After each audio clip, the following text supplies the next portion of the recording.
Assalamualaikum warahmatullahi wabarakatuh. Salam dan bahagia Bapak Ibu guru. Perkenalkan, saya Dia Amalia dari CGP Angkatan 8 SD dan 3 Bina Raya, Kabupaten Aceh Timur. Akan menyampaikan materi tentang koneksi materi pada mulut 1.4 berjudul Budaya Positif. Perkenalkan juga ibu kelas tutor saya yang bernama Ibu Masniar SPD MPD dan ibu pengajar praktik saya Ibu Siti Murniati SPD MPD. Keterkaitan antara materi yang pertama ada modul 1.1 filosofi pemikiran Gajar Dewantara. Nilai dan peran guru penggerak pada modul 1.3 yang berjudul Risiko Penggerak dan modul 1.4 budaya positif. Nah, dalam mewujudkan visi murid di masa depan, guru atau pendidik harus mampu menguasai materi atau dimensi tentang 1. Filosofi Ki Hajar Dewantara, 2. Nilai dan peran guru penggerak, 3. Merdeka belajar dan praktik pelajar Pancasila, 4. Inquiry apresiasi atau disebut dengan kanvas pekerja, yang kelima adalah visi guru penggerak. Pertama, pada modul 1.1 filosofi Gajar Dewantara di mana saya memiliki bahwa adalah membentuk, di mana modul 2 adalah proses pengarahan serta pembimbingan yang membantu peserta didik yang berpergian untuk mencapai kebahagiaan yang setinggi-tinggi dan membebaskan potensi mereka untuk membangun karakter dari moral, kreatif, dan berakhlak mulia baik pada kekuatan-kodrat alam dan kodrat zamannya. Yang kedua, ada pendidikan yang menghamba pada murid. Di sini guru berperan sebagai fasilitator, pendamping dan pembimbing, dan juga harus guru mengakui serta menghormati keunikan setiap murid dan memberikan kesempatan bagi mereka untuk berpartisipasi secara aktif dalam proses pembelajaran. Guru harus memahami kebutuhan minat dan bakat serta gaya belajar yang murid dan beradaptasi cara mengajarnya yang sesuai. Yang ketiga adalah guru ibarat petani yang membutuhkan kesabaran, kerja keras, dan perhatian untuk melihat hasil panen yang baik. Di mana guru juga harus memiliki kesabaran, dedikasi, dan komitmen dalam mengajar pendidik peserta didik.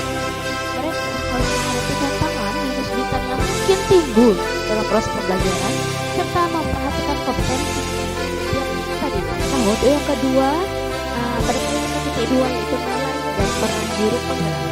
Dalam seorang guru harus mempunyai nilai dan jalan yang benar serta memberikan perkembangan peserta didik melalui pengajaran yang berpusat pada murid. Nilai guru penggerak itu harus mandiri, reflektif, inovatif, kolaboratif, dan berpihak pada siswa. Peran guru penggerak harus bisa menjadi pemimpin pembelajaran, menjadi coach bagi guru lain, mendorong kolaborasi, mewujudkan kepemimpinan murid dan menggerakkan komunitas. Nah, pada kelas 3 adalah visi guru penggerak untuk mewujudkan sebuah perubahan dalam visi. Dalam langkah yang tepat dalam mencapainya, visi ini juga mencakup pemberdayaan guru untuk berkolaborasi dengan sesama guru, orang tua, dan komunitas dalam rangka meningkatkan kualitas pendidikan, di mana guru penggerak aktif dalam mengembangkan diri melalui pelatihan dan pengembangan profesional berkelanjutan serta mengadopsi teknologi dan inovasi pendidikan untuk ada tahapan yang pertama ada buat pertanyaan, kedua ambil pelajaran, ketiga gali mimpi, keempat rencana dan kelima atur eksekusi. Dalam menerapkan tahapan tersebut akan melakukan pembiasaan positif. Di sekolah disebut juga dengan budaya positif. Nah, budaya positif ini membangun lingkungan di mana setiap individu didorong untuk belajar, mengembangkan keterampilan baru, dan mencapai potensi pribadinya, serta mendorong keberanian dalam menghadapi tantangan dan mengambil risiko yang sehat. Budaya positif menimbulkan rasa aman dan nyaman pada murid dalam proses pembelajaran. Nah, pada slide berikutnya ada beberapa pertanyaan-pertanyaan pemantik bisa kita lihat dan juga kita refleksikan bersama atas keseluruhan materi pada modul 1.4 tentang budaya positif.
Audio Jungle.